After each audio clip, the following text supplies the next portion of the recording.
भंडारा जिल्ह्यामध्ये नुकतीच भंडारा पवनी विधानसभेकरिता मतदान प्रक्रिया पार पडली, ज्यामध्ये भंडारा विधानसभेकरिता महायुतीतील शिवसेनेचे उमेदवार नरेंद्र भोंडेकर, महाविकास आघाडी काँग्रेसचे उमेदवार पूजा ठवकर तर अपक्ष उमेदवार नरेंद्र पहाडे यांच्यामध्ये चांगलीच लढत पाहायला मिळाली, ज्यामध्ये मतदार राजांनी आपला कौल कुणाला दिला हे पाहण्यासारखं असेल.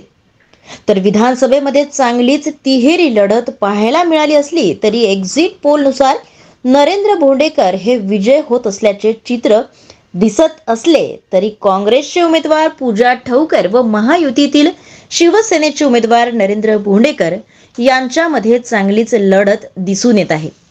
तर अपक्ष उमेदवार नरेंद्र पहाडे यांनी घेतलेले मत निर्णायक ठरण्याची शक्यता आहे. तर येत्या 23 तारखेला कळेल की भंडारा विधानसभेमधील जनतेने कुणाला जास्त पसंती देऊन आपला नेता निवडलेला आहे.